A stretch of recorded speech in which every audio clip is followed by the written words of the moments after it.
Hello and welcome to the transcription explanation of these designs. They actually all say the very same thing, which is Dr. Sarah Jane Alacqua. And let's go ahead and get to how these designs all say those names. Well, the one name is the long name. So this script uses a combination of letter stems, which determine the rows, and modifiers, which determine the columns. So we have the base shape, and then we add dots or lines to it to make the specific consonant. And then vowels are these little guys down here. They're smaller circles that can be either by themselves on the word circle or attached onto the different consonant stems. So that's why those little circles are on those bigger letter stems up there. So let's go ahead and get to the circular design. So this design up here is just the same thing as this. This one's just colored. I did the coloring for you just because you said you wanted it as a sticker, so I went ahead and did some basic blues and silvers and metallics. This shape here is a start marker. It tells you your orientation in which direction to start reading, which allows this to be a freestanding sticker without being attached to anything, and it'll still work out and it'll still be translatable. And our first word, going counterclockwise, because reading order is bottom counterclockwise, like a time traveler going back in time, is this little guy down here. And this has the letter D, a deep divot with 3 dots, as well as the letter R, a shallow divot with 3 dots. So they're both in the 3-dot column, except this is in the row, the top row, with a more than 50% completed circle, and this is in the third row with a 50% or less completed circle. And this is a period. It's on our sentence circle. It's an open circle. And this little arc is just an extra decorative divot arc, like these guys over here. They don't affect the translation. This word, we have a bit of an extra sentence circle going around it to add a little bit of emphasis and to make it look more Time Lord Seal-ish. We have a shallow divot with 1, 2, 3 lines. Yes, this thick line counts both here and here because it ends both here and here.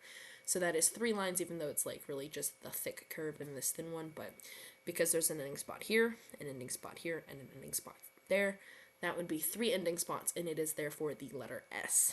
And then our A is outside the word circle, another R, shallow divot with 3 dots, another A, and then this H is a deep divot with 2 lines. So there's Sarah. And then this word, again, starting at the bottom and going counterclockwise. A J is a floating circle, so we're in the second row, in the little grid above me. And in that second row, there are no dots or lines on the letter J because it's in the first column. And here's our A outside the word circle, the N with 1 line, and then our E, a vowel centered on our consonant, on our word circle line. So that's J and J, A, and E. And then we have our last name here. Starting again at the bottom, we have our E centered just like that E. This L is a floating circle with 1, 2, 3 dots, and then an A outside our word circle, a C with 4 dots, and this QU can be done as just one letter, which is a crossing circle with 1 line. So this circle crossing our word circle is the bottom row, and then there's the 1 line on it, so it's the QU and then the A. So that is that design as well as this design. And I also want to talk a little bit about these 2 linear options. So these are some references of what this is going on, so I made it the right size ratio to fit really nicely on that, as far as something that can be scaled up or down to fit pretty exactly. And I also did this version, which is the same dimensions, but it includes the English name, and I really did some heavy stylistic stuff on this bottom design, which I'll get to after I read this one. So let's go ahead and get to it.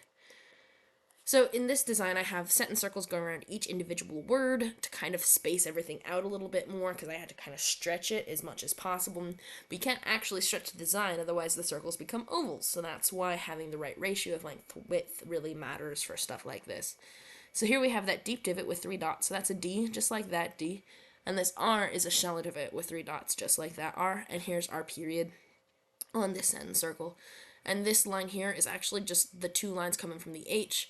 And this could look like an apostrophe. In fact, if it were on like a normal circle, I'd think, oh, that's a double parallel line, that's an apostrophe.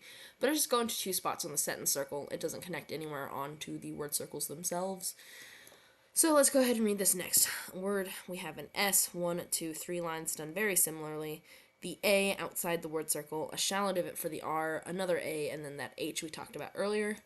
This circle here is just a line coming from the S. And then here is our word circle going around this word, which J floating, A outside the word circle, N with one line, and then E inside that N.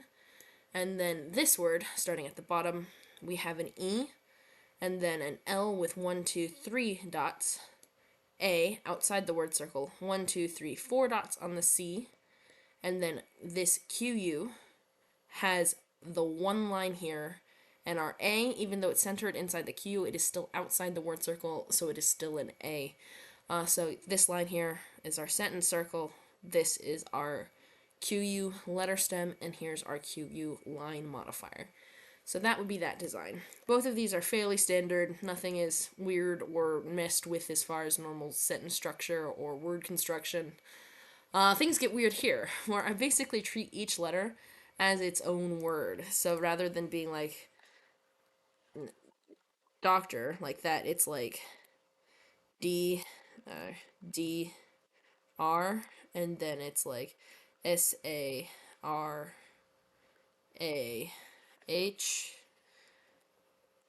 So I have things split up into like words and have just extra spaces between the letters and the words. So I have a word circle containing just the letter D here, and there's the 3 dots on that deep divot for the D, and I also directly overlap the word circles. The only thing that this makes kind of ambiguous and pretty much context reliant on reading is the QU. So here's our QU crossing the line of this word circle, which there's lots of things crossing word circles because we have other word circles crossing word circles. So if we have like this crossing here, oh, this could be like a TH, A, and TH, really big A, and other A, I guess, if we treat this as just a word circle with these as all crossing letter stems. But the only way to make it contextually make sense is if you treat each of these circles as their own word circle, and then the grouped word circles as the actual word. So that's a bit of rambling. Anyway, deep divot with the 3 dots is a D, shallow divot with the 3 dots is the R. 1, 2, 3 lines on the shallow divot for the S, and then the A is outside the word circle. This has a shallow divot with 3 dots, so that's the R. And then this A is kind of tricky. It looks like it's part of this word circle here, but this is not a word circle because it overlaps and is erased on this deep divot and is part of the H. These are just the 2 lines coming from the H. So if we imagine this, let me get into my layer. If we imagine that is gone, we can see this could be there.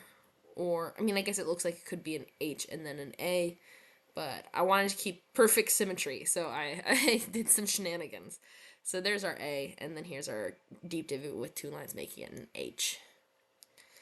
Okay, so here we have a J, and then the A outside the word circle. This N is just floating inside this great big old word circle. And then the E is on the line of this word circle. And then we have an E, just like that E. L with 3 dots. A outside the word circle. C with 4 dots.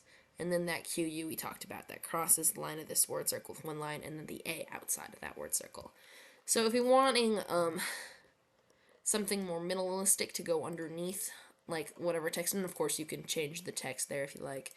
I have this design. If you wanted just something to fill up the whole plaque, there's this design. And then, of course, I have these designs for your stickers. I hope you like them. Thanks. Bye.